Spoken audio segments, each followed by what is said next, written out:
Hey there, welcome. I'm Belle, and today we're going to talk about multiple intelligences, and we're also going to talk a little bit about multisensory activities and how to apply them regardless of the approach and methodology that you use.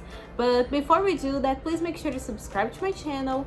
I put a new video every single Friday. Also, click the bell and turn on your post notifications so that YouTube tells you whenever I post a video, because we all know by now that YouTube doesn't really tell you guys when I post a video, when YouTubers in general post videos. So please make sure to do that. Check if your post notifications are on. Also, please check if you are subscribed, because again, YouTube sometimes unsubscribes people, and that's kind of annoying, I know, but please make sure to do that. And also please make sure to follow me on Instagram, because I post there every single day, and here I only post on Friday. So please follow me on Instagram, post there about education a lot.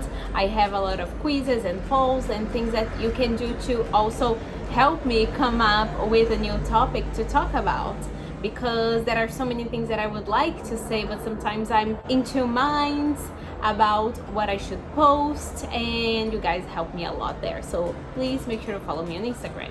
So now, without further ado, let's go right into the video. I know that as a teacher, we watch our students and we notice how different they are and how special and unique they are. And not every student learns the same way. That's actually a very rare thing to happen, to have a class full of students that learn the same way. And that happens because of multiple intelligences. Because, for example, me, I'm a very visual person, so I learn in a very visual way. You know, as a teacher, you can't believe that every single student is going to learn the same way as you. In fact, not many students that I've had in my entire life, in like over 10 years that I've been doing this now, not a lot of students have learned in a visual way just like me. I've had a few, but not the majority of my students have learned that way. So we have to consider multiple intelligences when teaching. We have people that have a musical intelligence. We also have people who have logical intelligence, which is, they're polar opposites, right? Some people have interpersonal intelligence, other people have intrapersonal intelligence. So we have all of these types of intelligences, and we have to consider every single type of intelligence to teach our students. So I'll leave a picture right here of some multiple intelligences so that you guys can hopefully learn from them and start applying that in your class. So here's the picture.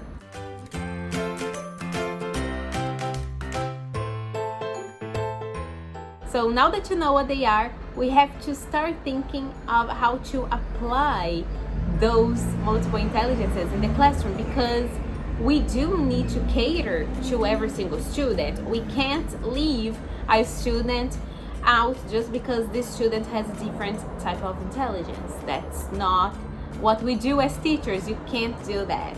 And that's something that a lot of traditional teachers still do, and I hope that's changing now, because as I said in my previous videos, I hope that things are changing in education, because I feel like we shouldn't treat students as numbers. We should treat students as people, and we should consider their type of intelligence and how they learn, and we should incorporate that in our lessons.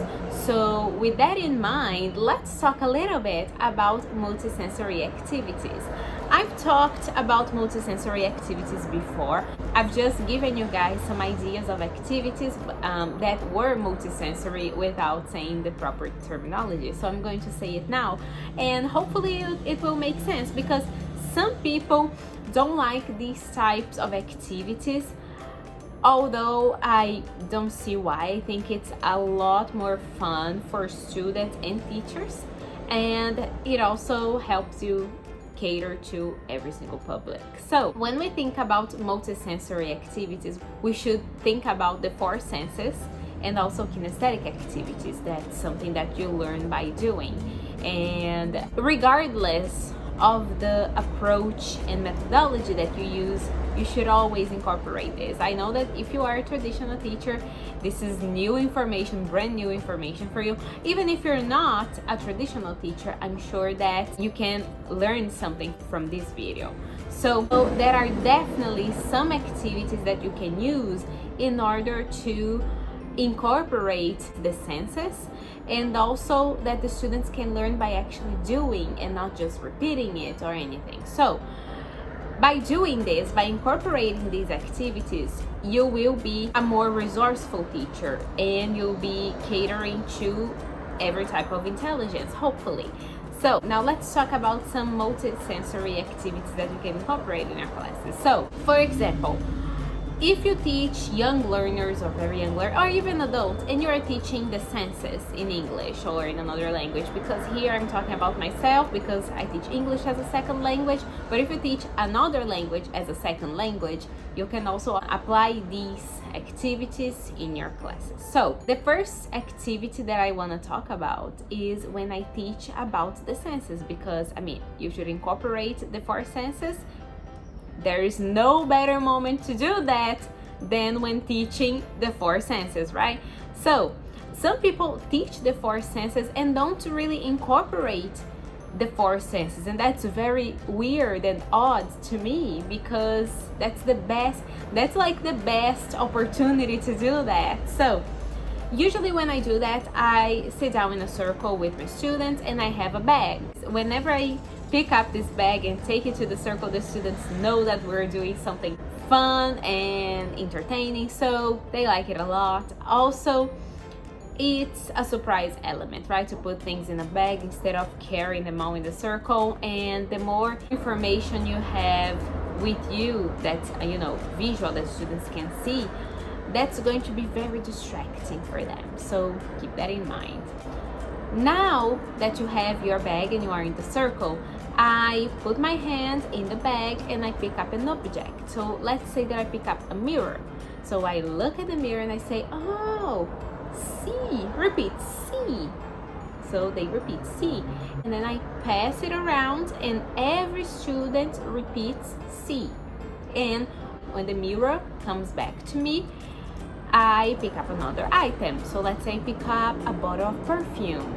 So I smell the perfume and I say, smell, repeat, smell. So they repeat smell, and again I pass it around and each student has to repeat smell.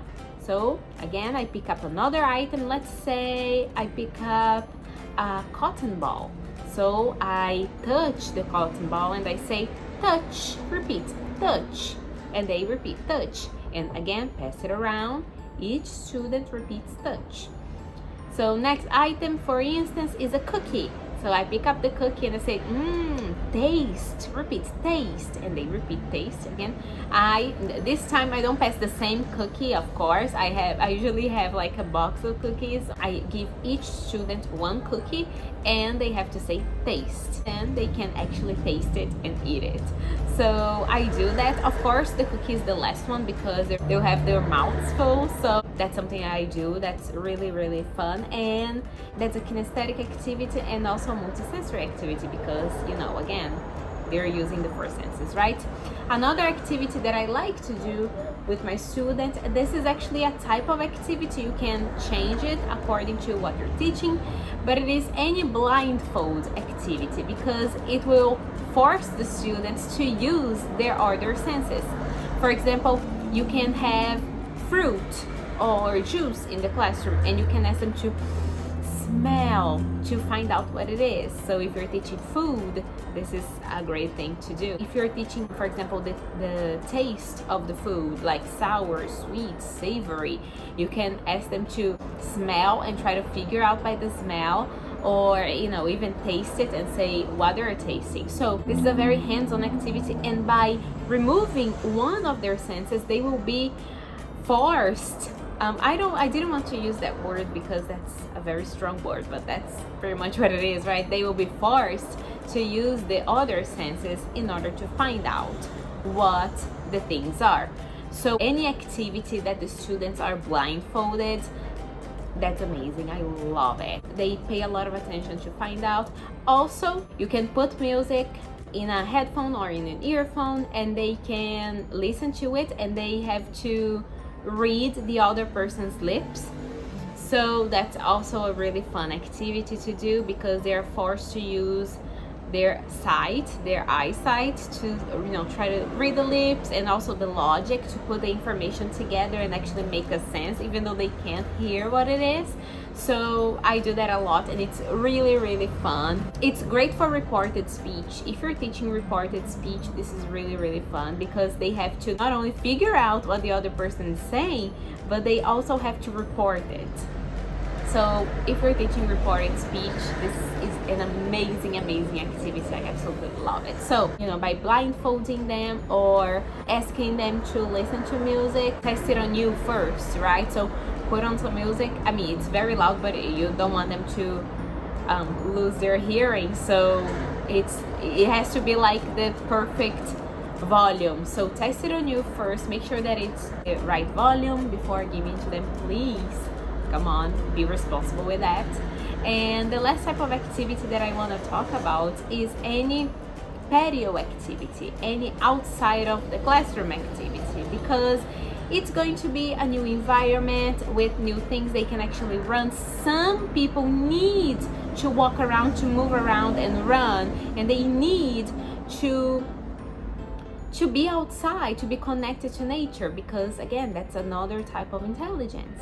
And we have to respect that and respect the students' needs. We can't see that as a burden. We have to see that as a positive thing, as an opportunity to take them outside, to do something different, to play a game. And with time, if you start doing this now, with time, you will see how much better your classes will become and how much happier your students will become.